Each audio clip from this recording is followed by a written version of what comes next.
Friday the 13th, Part 8, Jason Takes Manhattan, is actually about, once again, Jason Voorhees on accidentally getting resurrected, goes onto a boat where there's high school graduates, terrifying them, plus terrifying a group of people in Manhattan.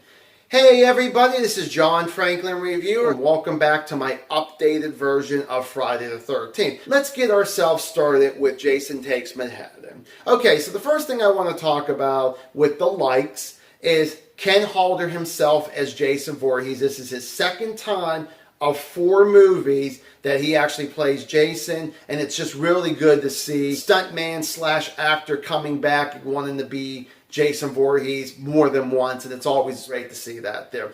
Another thing I want to talk about are 2 kills, and the first one I want to talk about real quick, and a lot of people already know this one, is the boxing kill. If you've seen it, you know what I'm talking about. I still think it's a good kill. Mine actually comes very early in the movie. I like to call death by guitar. And the only thing I'm really going to say about it, in my opinion, is I think it's actually a really good blood splat once this particular person gets killed by that weapon there. I thought was really cool.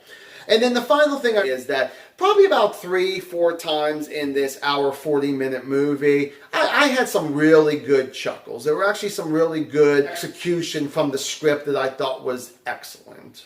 And now moving on to the dislikes. This is a very boring movie. Very boring characters, very boring storyline. It just is not a very fun movie. Now, jumping on with talking about boring characters, well, the first character I want to throw out is Uncle Charles is just a dick.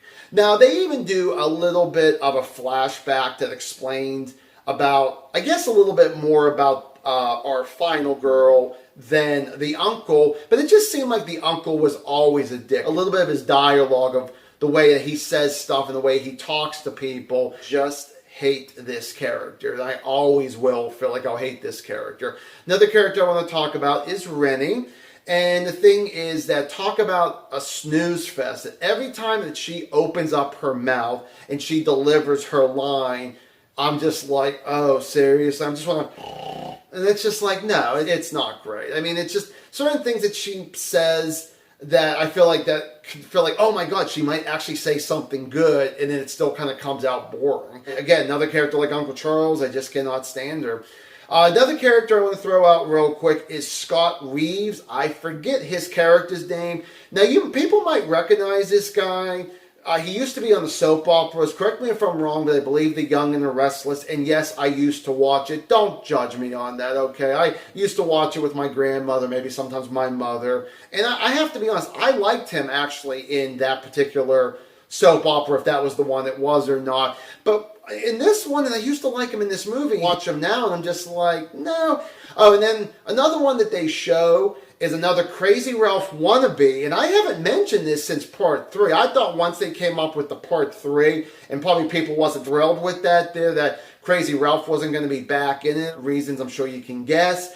That they finally bring someone else in here who I will say at least sounds a lot like Crazy Ralph. But at the same time, I'm just like, yeah, you're just another wannabe. I think that they should have stopped when they did Part 3 and that was it. And I think if I'm correct, this might be the last time that they have a Crazy Ralph wannabe that I can remember. Let's talk about the setting of this movie. And I mentioned this in my intro, a boat. Really? That was what the best they were able to do. Most of this movie does take place on a boat. And when they do finally get to Manhattan, most of the movie was actually taking place in Vancouver. There was probably about 2 scenes that was actually Manhattan. The rest of it was actually Vancouver once they finally, the people that do survive on that boat and actually make it into New York. And that's what I hate. Almost kind of a bait and switch there where you felt like, oh, Jason's going to be completely in New York. This is really going to be different. And everything the director wanted to do didn't actually work out that way. Now, going with Jason. Now, like I said, great to see Ken Halder come back.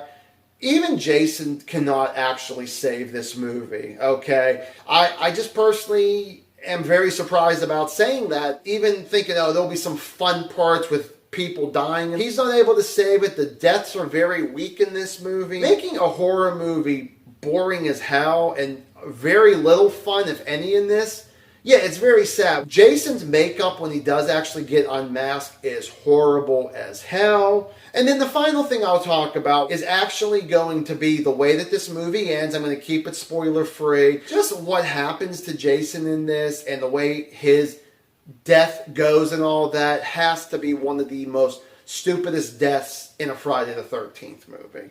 I mean, this movie is just bad as hell, in my opinion. Friday the 13th, Part 8, Jason Takes Manhattan, 0 out of 4 stars. Don't like this movie one bit. But for anybody out there who actually can defend this movie, and I'm sure there are people that really do enjoy this movie, and hopefully we can do it very respectfully, give me a comment down below and we can definitely discuss it. So thank you guys so much for watching another movie review. I will see you guys in the next one. Have yourselves a good one.